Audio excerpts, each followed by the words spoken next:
President of the Senate, Senator Govt has unveiled 19 more ministerial nominees sent by President Bola Tinubu. The Chief of Staff to the President, Femi Gbajabiamila, submitted the supplementary ministerial list to the Senate. The Senate has already concluded screening of 28 ministerial nominees earlier sent by the President. Requests for confirmation of ministerial nominees. These are further what we're waiting for, the completion. In compliance with the provisions of Section 147, subsection 2 of the Constitution of the Federal Republic of Nigeria, 1999 as amended, and further to my earlier correspondence dated 27th day of July 2023, I am pleased to forward to you the underlisted 19 ministerial nominees for confirmation by the Senate.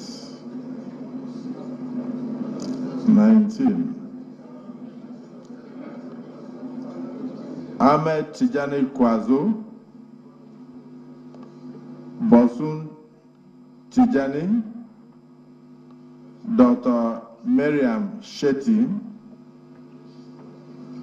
Dr. Isiaq Salako, Dr. Tunji Alauza, Dr. Yusuf Tango Sunumu,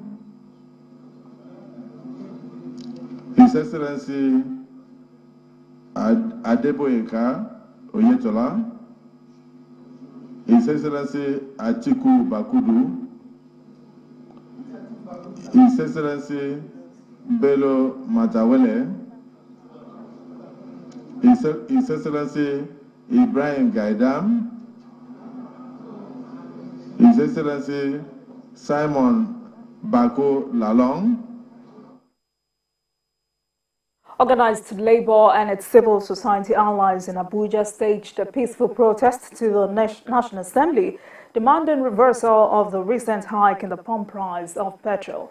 But the legislature demands suspension of the industrial action for 1 week to enable it to intervene on labor's 7-point demands. TVC News' Jokia reports.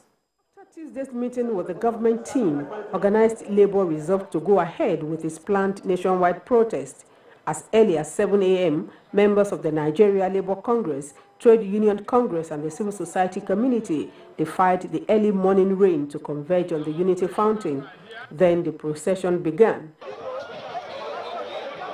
There was a brief stop at the Federal Ministry of Justice where the protesters insisted they did not run foul of any court injunction. If we are told that they were sending about 400 billion every month on subsidy, 2 months after, we should be thinking about a profit of about 1 trillion.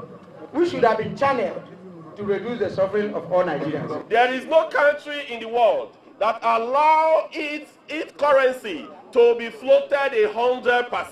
There is nothing that workers of the world and workers of Nigeria have gotten without a struggle. From the ministry, the protest headed for the National Assembly, but the gates to the complex were shut. Several appeals to grant access failed, and the protesters felled the gates.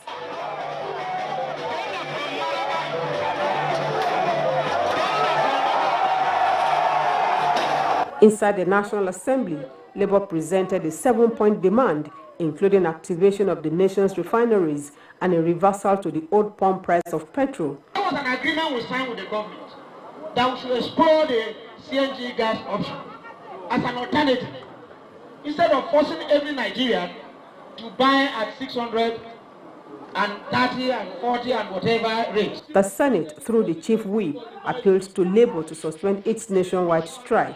I'm begging you to call up the strike and give us 1 week, and we will report progress, and if you are not satisfied with the progress we are making, then you can take further action. You can trust me. If it is not working, I will call your leadership and tell them that that this is how it is. Organized labor, along with their civil society allies, have been able to pass their message across to the National Assembly. And in line with the demand of the Parliament, they are hoping that within the next 1 week, the difference that they require will be seen. Joke Adisa, TVC News, Abuja. Let's take a short break, and when we return, it will be time to speak with our guest of the day, who is a former member of the House of Representatives, Ogene Egon, for discussion on Labour versus the federal government as House of Representatives and the Senate move to Douse the tension. Please stay with us. We'll be right back. Harpic sachets. It has a thick formula, so all you need is just one sachet for your toilet bowl. It gives 10 times better cleaning and big savings too. Wow, Helen! Sparkling clean toilet with Harpic sachet.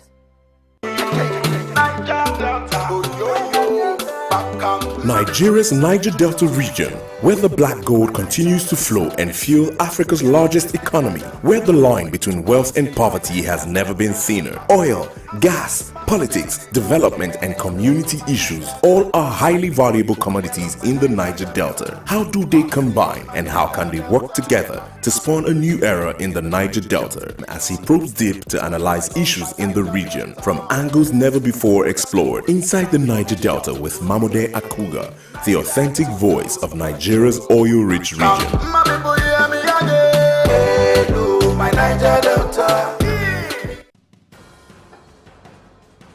Information is power, information is security, information is knowledge. On Labour Lens, we believe that working people around the world have real questions of their own. They want to know how the world of work operates, what it means to the employer of labor, how policies affect workers in the workplace. On Labour Lens, I ensure we engage effectively the organized labor, organized private sector and government to get out of them information workers are in need of. I am Sharon Ijason, asking questions that make you get sense of the workplace.